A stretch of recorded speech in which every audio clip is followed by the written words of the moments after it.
Hello, it's me, Hemingway Jones, your handwriting archivist. So many of you have asked, how do I find examples of extraordinary and interesting handwriting that I use to copy letter forms from? Well, there is a treasure trove of information that you can access from home very easily if you know where to look. Now, this is how I build up my handwriting library, which I'll share with you as well. So today, I'm going to guide you through exactly where you can find examples of extraordinary historic handwriting so that you may copy it and adapt it to your own particular style. So join me today, won't you, as I share my deepest secret on where to find incredible examples of historic handwriting.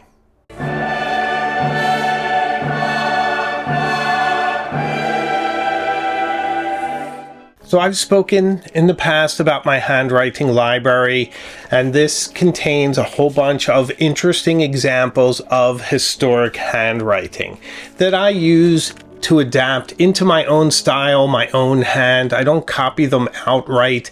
I just simply incorporate them into how I write, as my handwriting and penmanship has been evolving over these many years. So I'll put a link in the description where you can get some of my other videos on the handwriting library. I'm also going to put links to each of the places that I'll be speaking about today and a transcript of this video so you can find everything that you need easily and will help you as you adapt these interesting letter forms to your own hand. The first resource and secret that I will be revealing to you today to look for incredible examples of historic handwriting is perhaps the most obvious, and that is the website for the National Archives of the United States. This is an unbelievable resource with just pages and pages of interesting handwriting from the inception of this country until the present day. There is all sorts of handwritten examples, but of course, the vast majority of these are before World War II, before typewriters really became the go-to for archival papers, so especially in the 19th century.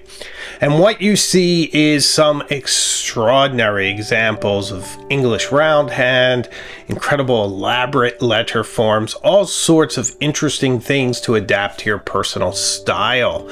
I personally love some of these Revolutionary War era pension requests.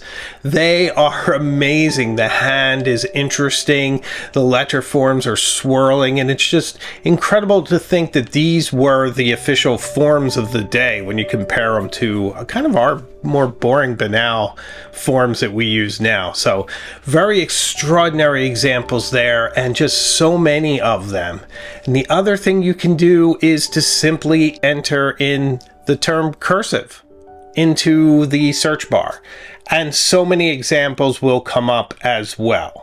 Now, the reason I say that this is the most obvious resource is that the National Archives has been in the news and the media for the past couple months because they are looking for people who can read cursive to transcribe some of the older documents into print, to make it easier to read for people in future generations. So they are looking for citizen archivists to join them in this struggle. So that's something else you could do. And also enlarge your frame of reference for your own hand, your own penmanship while you do it. Just think of some of the discoveries that you will make. So pretty exciting project there if you have the time and the ability to do that.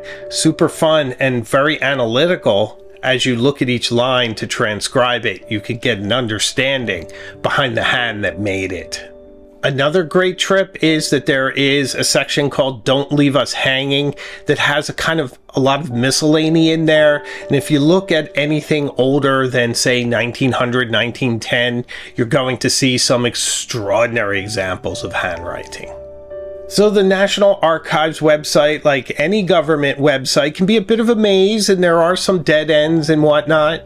But I did give you some great access points, so if you click around and explore a bit, I'm sure you'll find your own incredible resource in there for letter forms that you can adapt to your own penmanship and personal style. Another resource, and this is one I use all the time for the channel, is to do a search for original manuscripts for whichever writer you're interested in.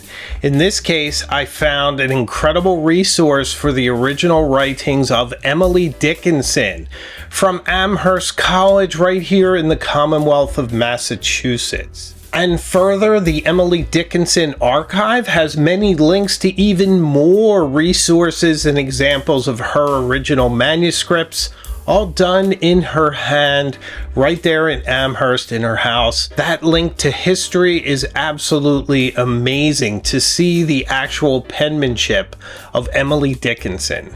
Another search brought me to the British Museum, which has a great manuscript from Christina Rossetti, who had a very interesting hand, very interesting penmanship, and some letter forms that I'd like to adapt. So you never know where these searches are going to lead you, and they can also fire up all sorts of other associations. Before you know it, you're delving deeply into the works of Rossetti. The Goblin Market is a fantastic poem. I highly recommend it. And there's just so much you can learn by doing these sort of searches, and there's great other things you'll learn as well. So the quest for great handwriting will also bring you along to some other areas of study that will keep you inspired and motivated to keep writing. And if you're into medieval writing and Renaissance writing, the British Museum has an incredible resource on that, so you can break out your very wide stub nibs and do your Gothic best in emulating those. It's such a treasure of all sorts of writing and original manuscripts. Another great thing about this, and I'm sure you realize this by now, is that anybody anywhere can access these resources. So they aren't hidden behind paywalls. You can simply search, click, and you have them. In fact, these resources are trying to push this information out into the public. They want you to use these, and there's all sorts of different purposes you can use them for, not the least of which is to make your handwriting more elegant and more interesting. Another fantastic resource that you can use right from your couch is your local public library. For me, that's the Minuteman library system, but I also still have my Boston Public Library card, and either of those are fantastic resources, but the Boston Public Library in particular has some fantastic online resources. This includes the Cotton and Prince papers, which has a link in the description. This has some amazing round hand, just incredible, elaborate, beautiful handwriting, just so much fun, so interesting, so aspirationally inspiring. I think for this you want to break out your extra fine flex nib of whatever type you have and give it a go. Just do your best. So there are so many different pages here to just explore and delve into and see what you find. You never know where that's going to lead you, but there are just endless amounts of handwriting within their online archives. And you don't have to live in the great Commonwealth of Massachusetts to use these, and I'm sure your public library, wherever you are, has some fantastic resources as well. And hey, why not go there on a Saturday too? That can be a lot of fun. Then you can use their resources that are there in the library, maybe even make an appointment with an archivist and take a look at an original manuscript. You can do that as well, although I doubt you'll be able to take your fountain pen in, but you could emulate these with pencil and then recopy them later. But your libraries are just endless resources and a fantastic place to spend a Saturday afternoon. I just adore going to the library, as you know, and I think I've passed that on to my daughter as well. And my friends, there are libraries and there are libraries.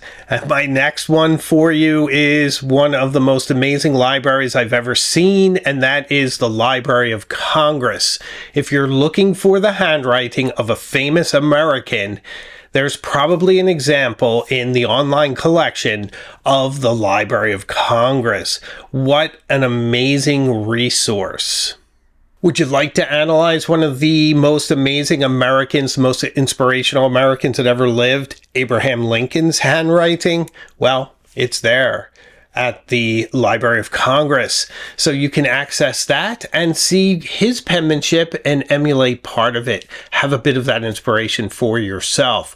One of my favorite resources there is the treasure trove of information related to Alexander Hamilton. This includes some of his paybook.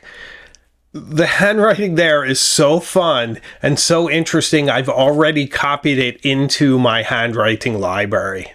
And also, with me having lived in Boston, being from Philadelphia, I just adore Benjamin Franklin, and his handwriting is there as well, and I put the link in the description. So take a look at Ben Franklin's incredible hand. It's as interesting but no nonsense as you would expect from him, and it's absolutely brilliant and a source of endless fascination and inspiration for me.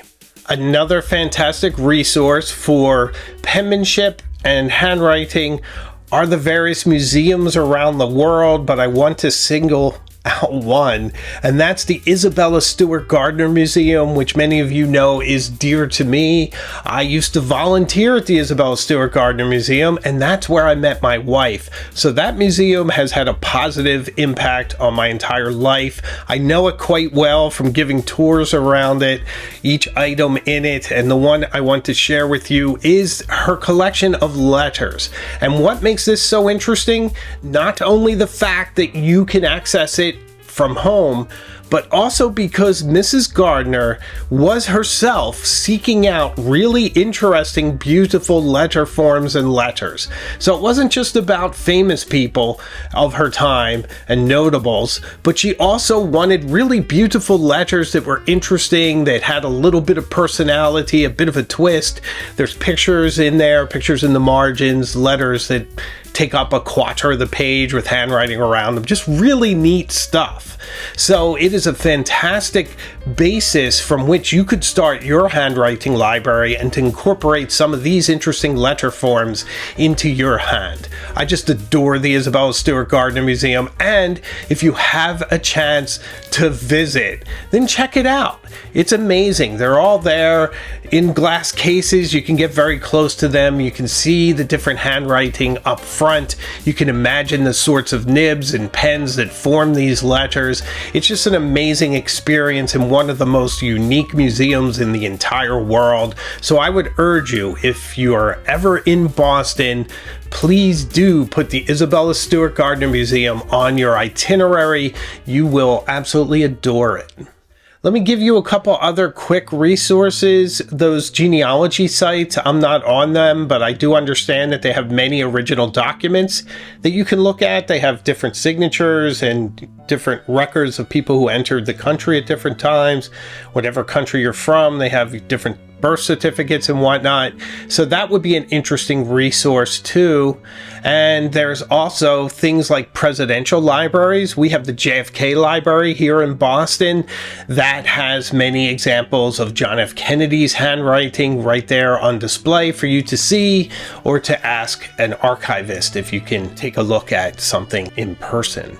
One of the other resources that I find myself constantly looking at are auction houses. Auction houses sell many letters from many notable people, from Ernest Hemingway, Zelda Fitzgerald, Nelson Mandela, just anyone you could possibly imagine. Some auction house has sold it, and fortunately they usually still host the image on their server, and you can find it, perhaps save it into an album in your photo app, and always have it there to refer to. So that is a fantastic resource for handwriting and letter styles. So I hope all of these are helpful for you to begin a basis to build your own handwriting library. These are really those secrets that I've been holding close, and I've just been waiting for the right time to share with you all. I certainly hope this helps. It keeps you inspired, makes your handwriting a little bit more interesting, and keeps you writing with your pen at your desk in different areas of study. It's just so much fun. I love this hobby of ours, and I think there's so much you can do with it beside buying a new pen.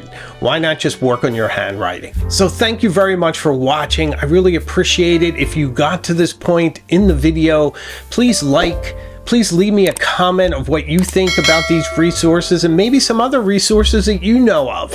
That would help everyone there in the comment section, so I'd appreciate it. Consider becoming a member. We have a pen pal group for Illuminati and Cognoscenti members. So that is a fantastic way to work on your handwriting by exchanging letters with friends. So I make new videos all the time and have a live show each week as well. So I can promise you we will see each other again. When? Further up the road. So until then, keep writing and take care of yourself.